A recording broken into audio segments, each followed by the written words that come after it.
Okay, so we're diving into some pretty deep waters today. Deeper than usual, even. Yeah, maybe. But that's what makes it so interesting, right? Exactly. And it's all thanks to you listening. Always love to hear what you're all curious about. Absolutely. So today's deep dive is inspired by something one of you sent our way, and it's... Wait, before you say it, I bet I can guess. Okay. It's going to be something about, like, the meaning of life. Uh-huh. Well, you're not wrong. Or maybe, like, the nature of reality. Okay, getting warmer. Okay, fine, you tell me. All right, it's Echotruth, Volume 3, Chapter 8, Miracles of Intent, Shaping Our Reality. Wow, nailed it. You really did. Now, this chapter is packed with these really big ideas, and I mean really big. Oh, yeah, love, free will, miracles, the whole shebang. Yeah, exactly. And how it all connects to how we evolve as individuals and even as a species. It's like a giant puzzle where all the pieces are these really fundamental concepts. So what we're going to try to do today is pull out the most essential insights from this chapter. Those aha moments that make you see things differently. Exactly. Because we know you're busy and you want to get to the heart of it all quickly. And trust me, this chapter has a lot to unpack. Oh, it does. So buckle up, folks, because we're about to embark on a fascinating journey into the depths of Echotruth. Where we might even uncover some surprising perspectives. Okay, so let's start with love, because right off the bat, the text gives us a definition that might make you rethink what love actually is. It's not just that warm, fuzzy feeling you get. No, it goes way beyond that. It's Yeah. like it's saying true love is more about this deep connection to something bigger than ourselves. This spiritual sensitivity it talks about. Right, and harmonious coexistence, which I think is a really cool way of saying living together in balance. Yeah, and it keeps emphasizing this idea of unity. Like our thoughts and feelings and our inner selves all coming together. Yeah, and there's this really interesting part where it specifically says, true love doesn't involve being a servant or being controlled or being fake. Yeah, like it's rejecting all those power imbalances and saying true love is built on equality. Like a genuine respect for the other person. And their well-being. Exactly. And then it gets into this really interesting discussion about fairness and love. Now, when I first read that, I was like, fairness? How does that fit in? I know, right? But it's basically saying it's not loving to just let people get away with bad behavior, even if you care about them. Oh, so it's like holding people accountable even within a loving relationship. Yeah, and it even says we have this responsibility to address bad behavior with love. But also with wisdom and reason. Because if we don't, it can actually create feelings of guilt and hatred, which are like the opposite of love. That's a really good point. I never thought of it that way. Yeah, so think about it. Are you addressing issues in your own relationships with both love and clear thinking? Good question to ask ourselves. Okay, so moving on from love, let's tackle another huge topic, free will. Ah, yes, the age-old debate. Right. The text starts by saying that free will comes from the choices we make, not from being forced to do something. Makes sense. But it also acknowledges that our environment and everything going on around us can definitely influence those choices. Oh, yeah, for sure. But here's where it gets really interesting, and I think this is going to blow some minds. Hit me with it. The text suggests that even if you doubt free will, like if you believe in fate or destiny, you still possess it. Whoa, wait. So it's saying free will exists whether we believe in it or not. That's what it seems to be saying. It's like it's this fundamental part of being human, like breathing. We don't have to understand how breathing works to actually do it right. Right. So maybe it's the same with free will. It's just there whether we get it or not. So even if you're convinced that everything is predetermined, you still have the power of choice. That's a pretty powerful idea, huh? It is. And it makes me think about how much energy we spend trying to figure out if free will is real. When maybe we should just focus on actually using it. Right. Like, what choices are we making each day? Are we even aware of them? And the text goes on to say that a lot of people, no matter how smart they are, don't actually grasp what true free will is. They overcomplicate it. Exactly. And they get lost in all these mental gymnastics. Instead of connecting with what it calls our fine fluidal aspect or true inner nature. Now, what do you think that even means? It's like our intuition or that gut feeling that tells us what's right. Or maybe it's that deeper sense of self that goes beyond our everyday thoughts. Yeah, like our core essence. And by tapping into that essence, we can better understand and utilize our free will. And achieve self-governance, which is basically being in charge of ourselves. Right, making our own decisions and taking responsibility for our lives. Without letting external pressures dictate everything. And this is where the text makes this really important distinction between true free will and what it calls constrained will. Oh yeah, constrained will is when all those external factors start to box us in and limit our choices. It's like when we feel trapped by circumstances or societal pressures. And we start to doubt if we even have free will at all. And the text says that living by this constrained will means letting outside forces determine our destiny. Instead of actively choosing our own path. And it gives this really interesting example of self-imposed rules. Huh. How does that work? Well, we all have these internal guidelines for how we live, right? Like a moral compass. Yeah, like don't lie, don't cheat, be kind to others. Right, and these rules are based on cause and effect.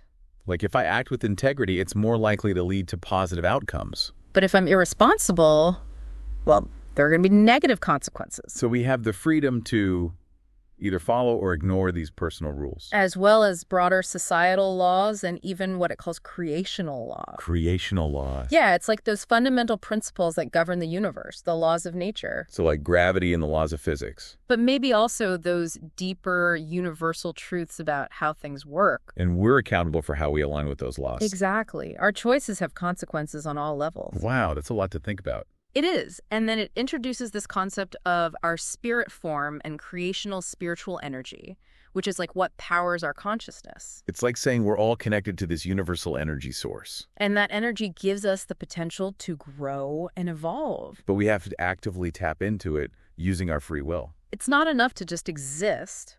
We have to engage with that energy and make choices that help us develop. So it's like saying we all have this amazing potential within us. But it's up to us to cultivate it. And that leads us to how our consciousness develops. Which the text describes as this gradual process that depends on us intentionally making efforts. So like it's not just going to happen automatically. No, we have to be active participants in our own growth. We have to put in the work. Yeah, and if we just sit back and wait for things to happen. We risk getting stuck or even failing to progress. Exactly. So what kind of efforts should we be making then? Well, the text talks about the importance of focusing on the fundamentals. Like what? Like learning to distinguish what's truly important from what's not. Okay, yeah, that makes sense. And developing those essential skills and virtues. Like patience and perseverance and integrity. Yeah, all those things that help us navigate life. And here's the really empowering part. It says we have the ability to change the direction of our thoughts and feelings. Like we're not just victims of our own minds. No, we can actually choose what we focus on and how we react to things. And that directly affects our growth. Yeah, because what we think and feel shapes who we are. So if we're constantly dwelling on negative thoughts and feelings, it's going to impact our development in a negative way. But if we could shift our focus to more positive and constructive things, it can actually help us grow. It's all about making conscious choices about what we allow into our minds. And as we become more aware of ourselves and more confident in our abilities, the path forward becomes clearer. It's like we start to see things more clearly and make better decisions. And all the choices we make, all the challenges we overcome, they all contribute to shaping who we are.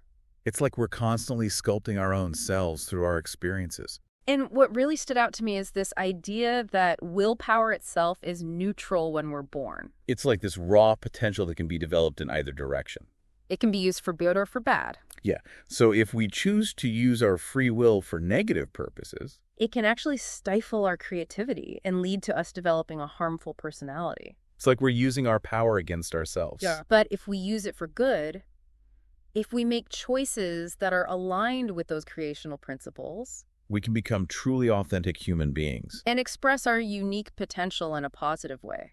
And the text really warns against getting too caught up in material wealth. Yeah, it says that focusing solely on material gain can actually prevent us from understanding these deeper truths. It's like we get so distracted by the superficial that we miss the real point of it all. And that clinging to wrong beliefs can actually harm our consciousness. It's like we're holding ourselves back by refusing to let go of ideas that are no longer serving us. So with all that in mind about love and free will, let's dive into what the text says about miracles. Okay, now this is where things get really interesting. It does, because it challenges this common notion that miracles are these sudden, unexplainable events that defy logic. Like poof magic. Yeah, but the text suggests that from our perspective, they might seem to happen quickly, but they're actually coming from these fundamental processes of development that are always at play. So it's like saying miracles aren't random. They're actually the result of something. Exactly. They're not breaking the laws of nature. They're working within them. So maybe we're just not seeing the whole picture. Right. We're only seeing the end result, the miracle itself, but not all the steps that led up to it. And maybe those steps involve our own focused intention and energy. Ooh, that's a good point. It's like we're putting out these intentions into the universe. And maybe those intentions are subtly influencing events and leading to these seemingly miraculous outcomes. And the text even suggests that miracles can come from our own energy or even from another source. Another source, like what? Well, it doesn't really specify, but it leaves it open to interpretation. Maybe it's like tapping into some kind of collective consciousness or universal energy field. Yeah, or maybe it's something we haven't even discovered yet. The point is, there might be forces at work that we don't fully understand. And those forces can contribute to these rapid fulfillments of our hopes and wishes. But here's the really mind-blowing part. The text suggests that these miracles might even go beyond what our current level of consciousness can comprehend. Like we're unconsciously tapping into greater energies within ourselves. Wow, that's a big idea. It is. And it makes me wonder what we're truly capable of. Maybe we have way more power than we realize. But the really crucial point is that all miracles happen within the established laws of nature. They don't break them. So no matter how magical they seem, there's a natural explanation for them. Right. If something truly went against those laws, it would lead to chaos and absurdity. The universe wouldn't function. Exactly. So miracles aren't supernatural in the sense of defying nature. They're natural phenomena that happen in a really accelerated way. Through concentrated energy and willpower. And the text suggests that our ultimate potential as humans is to be constantly manifesting miracles. So not just about those big one-time events. It's about recognizing the miraculous in the everyday. And consciously shaping our reality through our thoughts, feelings, and actions. And even those miracles that seem to take time, they still follow this natural cause and effect process. The laws of nature are unchanging. And they're rooted in what it calls the creation universal consciousness. It's like this underlying intelligence that governs everything. And we're all part of it. So this perspective really reframes how we view miracles. They're not these rare, divine interventions. They're a potential outcome of our own evolved consciousness and focused will. All within the framework of the natural world. Which is pretty amazing when you think about it. Okay, so let's shift gears a bit and talk about the text's reflections on history. Okay, this is where things get a little more serious. Yeah, it takes on a more somber tone. But it's important to remember the past. Especially the not-so-pretty parts. Yeah, it emphasizes the importance of remembering the terrible things that have happened without glorifying them. Like, we need to learn from our mistakes. And look critically at the wrongdoings that were committed based on misguided beliefs. Whether those beliefs are religious, ideological, or anything else. Because it's so easy to fall into the trap of thinking, oh, we're so much more enlightened now. But history has shown us time and time again that humans are capable of great cruelty. And that those acts of cruelty are often justified by some belief system. So it's a reminder to be humble and to constantly question our own assumptions. And to make sure that we're not repeating the mistakes of the past. Yeah, and the text makes this really bold statement that future generations will likely look back at our current systems of justice with the same disbelief that we have for practices of the past, like human sacrifices or public executions. Ouch, that's a sobering thought. It is. It's like saying we might think we're so advanced now. But future generations might see us as barbaric. And they might be right. The point is we should never become complacent. We should always be striving to create a more just and compassionate world. And it even gives specific examples of what future generations might criticize us for. Like straying from those creational laws we talked about earlier. Like those universal principles of harmony and balance. Yeah, and a lack of intellectual clarity.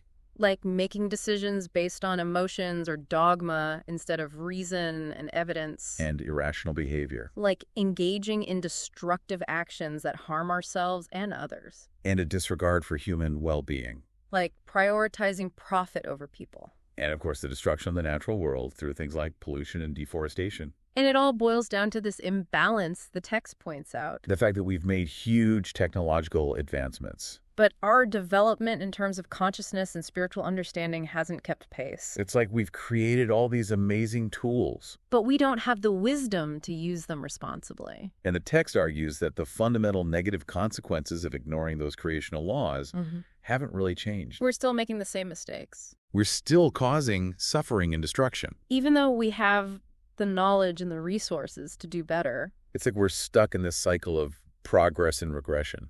And the text goes so far as to say that humanity hasn't fundamentally evolved in our behavior, our thoughts, and our emotions. That's a pretty harsh assessment. It is. But it's hard to argue with when you look at the state of the world. We still see so much conflict and hatred and suffering. And a lack of genuine love, freedom, harmony, and peace. And it's like those individuals who do make progress, who do try to live in a more conscious and compassionate way. They're often met with resistance and negativity. It's like people are afraid of change. Or maybe they just don't know how to handle someone who's operating at a different level of awareness. And the text presents this really interesting hypothetical scenario. What's that? What if all of humanity suddenly gained a higher level of consciousness? What do you think would happen? It suggests it would be a moment of collective horror. Horror. Why? Because we'd suddenly become aware of all the pain and suffering that we've been inflicting on each other and on the planet. We'd see the full extent of our own destructiveness. And it would be overwhelming. Like a collective awakening to the reality of our situation. It's a pretty intense thought. It is, but it makes you think about the burdens we all share. And a responsibility we have to do better. Okay, so let's move on to the text discussion of the power of consciousness and even small actions. Because even though it paints this kind of bleak picture of humanity's current state, it also offers hope. Yeah, it emphasizes the power we each have to make a difference. Through our thoughts, our feelings, and our actions. It clarifies that our actions are driven by our consciousness, not by our spirit itself. And that we are fully responsible for those actions. It distinguishes the spirit as this pure fundamental essence that's separate from our individual consciousness. It's like the spirit is the source of our energy. And consciousness is how we direct that energy. And the text points out this common misunderstanding that intellect and rationality are the same as spiritual qualities. It's like people think that being smart or logical automatically makes them spiritual. But the text suggests that's not necessarily the case. You can be intelligent and still hold on to illogical beliefs. And it even offers a critique of scientific exploration. Saying that it often limits its understanding by starting with incorrect assumptions. And by overlooking more subtle energies that can't be measured or quantified. But it also acknowledges the amazing technological advancements that science has made. And it points out this apparent contradiction. The fact that we've made these huge leaps forward in technology. At the same time as shifts in consciousness are happening. It's like these two things are happening in parallel. But not necessarily influencing each other as much as they could. And despite all our progress, the text reminds us that we are creations of this universal consciousness. And we can't surpass it in a material sense. It's like we're still bound by the laws of the universe. No matter how advanced we become. But the key insight here is the link between our progress in consciousness and our ability to understand things more clearly. To gain true knowledge and wisdom.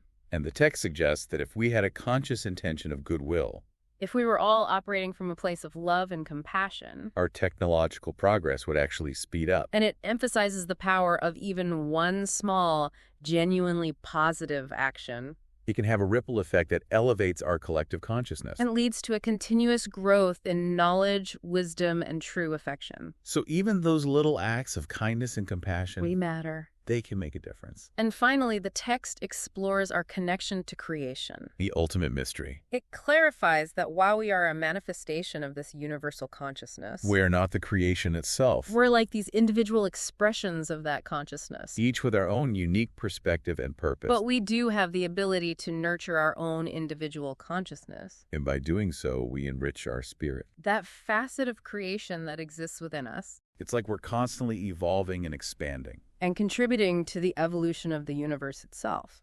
And the text emphasizes that there are these fundamental laws and guidelines of creation. That are unchanging and exist in all dimensions. Both the physical and the more subtle realms. And these laws operate consistently and influence everything. They're like the blueprint for how the universe works. And the text explains that external information reaches our consciousness through our intellect and rational thinking. It's like our minds are the filter through which we experience the world. And these two, intellect and rationality, have to work together for us to reach logical conclusions.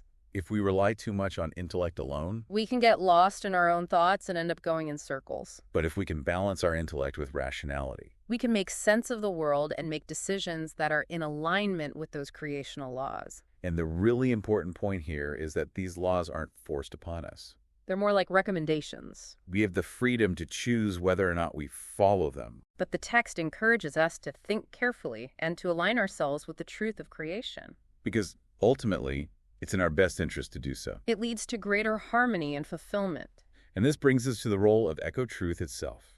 which the text presents as this guide for our conscious development and overall well-being. It's like a roadmap for how to live a more meaningful and fulfilling life, Its purpose is to shed light on our journey to free us from ignorance and self-imposed limitations. and to help us cultivate genuine love, freedom, harmony, and peace. It's about breaking free from negativity, From things that aren't true from injustice. and from harmful behaviors, Echotruth aims to bring back truth, to remind us of those fundamental laws, to steer us towards peace and joy. and to teach us valuable lessons. It's a tool for positive change. So as we wrap up this deep dive, it's clear that this chapter is about so much more than just love, free will, or miracles, It's about how these concepts are all interconnected. and how they relate to our individual and collective evolution, It's about understanding our place in the universe and the power we have to shape our reality. through our choices and our actions, It's a call to be more conscious more compassionate. and more intentional in how we live our lives, So what one small shift can you make today to align yourself with those creational principles. and to start creating a more positive and fulfilling reality for yourself and for the world? That's something to think about. And we encourage you to keep exploring these ideas and to never stop learning and growing. Thanks for joining us on this deep dive. Until next time.